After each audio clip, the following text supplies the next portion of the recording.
Hey everybody, it's Richard with Richard Oceguera Coaching, and this is this week's edition of Questions Savvy Business Owners Ask Me.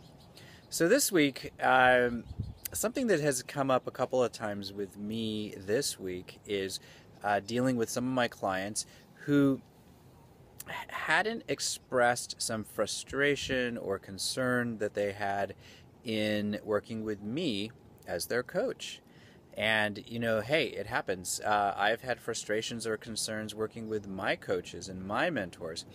And the question was around, do I actually bring this up? Is it important to share what I'm feeling, or do I just sit on it?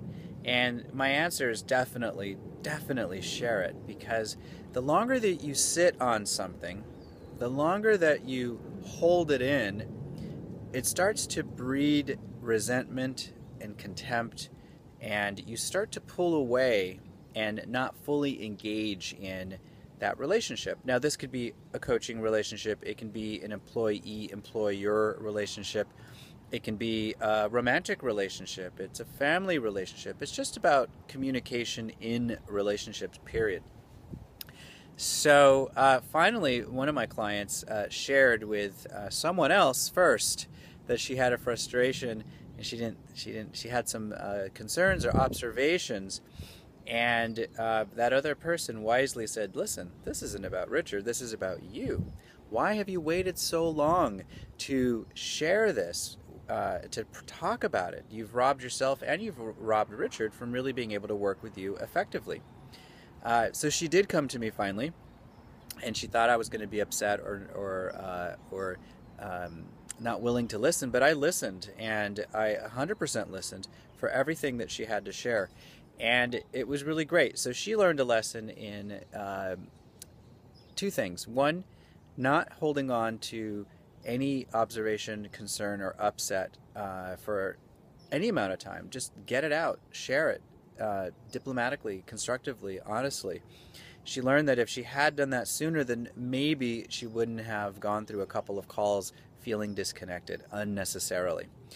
She also learned that by sharing it and bringing it to my attention fully, that she was able to step up and really own and take responsibility for her part in it, and the stories that started to get made, that she made up about it. And it was really great for me to hear, as her coach, what her concerns were, and to be able to address them, and to see where I too have room for growth, because I'm certainly not perfect by no stretch. So it was an opportunity for me to see some area of growth and to help her to learn the value of really just stating and sharing what's there while it's happening versus waiting and sitting on it. And when we sit on resentment, when we sit on frustration, when we sit on upset, it creates inflammation, literally, chemically, in our body. And inflammation leads to disease and dis-ease. And who has time for that? So, there you have it. My question to you is, what communication have you been sitting on? What upset or concern or observation have you withheld? What are you withholding? What are you keeping back? Can you pick one and go get that cleaned up and take responsibility for the fact that you didn't bring it up sooner, and heal that conversation, heal that relationship? So there you have it. That's this week's edition of Questions that Savvy Business Owners Ask Me. I'm Richard Oceguera, and until next time, be connected. See ya.